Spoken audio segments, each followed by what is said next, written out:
S. So Shivaratri இப்போ வந்துட்டு எல்லா டைமும் சிவராத்திரி வருது. பட் மகா சிவராத்திரின்றது என்ன விசேஷம்? மகா சிவராத்திரிங்கிறது ரொம்ப ரொம்ப விசேஷம்மா. அதாவது பாவத்தை நம்ம எப்படி கழிச்சிக்கிறது அப்படிங்கிறதுக்கு நிறையா விதங்கள் ஞானிகள் ரிஷிகள் சொல்லப்பட்டிருக்கு.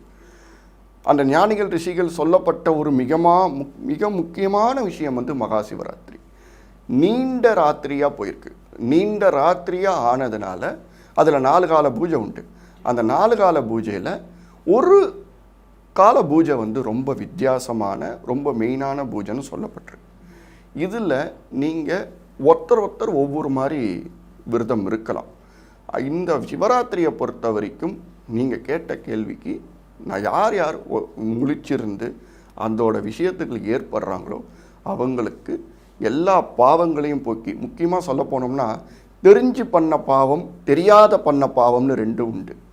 இந்த சிவராத்திரியை பொறுத்த வரைக்கும் தெரியாத பண்ண பாவமாக இருந்தாலும் சரி, தெரிந்து பண்ண பாவமாக இருந்தாலும் சரி, 2த்துக்குமே விடிவு மோச்சனம் சிவராத்திரி. ஸோ மற்ற ராத்திரிகள்லாமும் இருக்குது. ஆனால் சிவராத்திரி மாத்திரம் ஏன் அவ்வளவு ஸ்பெஷல்? சிவராத்திரி எப்படி உருவாச்சு? ஆக்சுவலாக பார்த்தீங்கன்னா சிவராத்திரி இந்த சமயம் இப்படியே தான் உருவாச்சு நம்ம எடுத்தோம்னா அது சொல்ல இயலாகாது. ஏன்னா ஒரு சமயத்தில் பிரம்மன் உபாசகம் பண்ண ஒரு சமயம் விஷ்ணு பகவான் பண்ண பூஜை, ஒரு சமயம் அம்பாள் பண்ண பூஜை, பார்வதி பரமேஸ்வரி பண்ண பூஜை, ஒரு சமயம் தேவர்கள்லாம் பண்ண பூஜை. அதனால தான் 4 காலமாக சொல்லப்பட்டிருக்கு. ஸோ அதுதான் அந்த 4 கால பூஜையும். அதனால தான் 4 கால பூஜையாக சொல்லப்பட்டிருக்கு. ஓகே. அண்ட் அந்த 4 கால பூஜைன்றது எதனால கம்பல்சரி இந்த 4 கால பூஜை?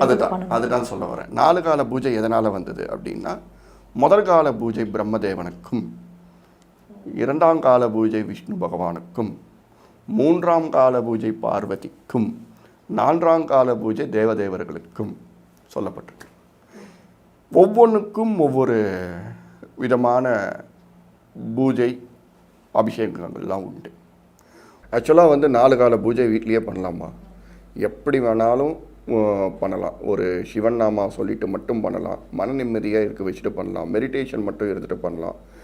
அபிஷேகம் பண்ணுறதா இருந்தால் முதல்ல பால் அபிஷேகம், 2வது இது ஃப்ரூட்ஸால் அபிஷேகம், பஞ்சாமிர்த அபிஷேகம்னு சொல்லுவாங்க, 3வது தேன் அபிஷேகம், 4வது கரும்புச்சாறு. பால் அபிஷேகம், ஃப்ரூட்ஸாக அபிஷேகம், தேன் அபிஷேகம், 4வது கரும்புச்சாறு. கரும்புச்சாறு ரொம்ப விசேஷம். ஆக்சுவலாக சிவராத்திரிக்கு கரும்புச்சாரால் கடைசியாக அதை நிவர்த்தி பண்ணும்போது மிகப்பெரிய பாவங்கள் இதுவாகுதுன்னு சொல்லப்பட்டதுனால தான் அது கடைசி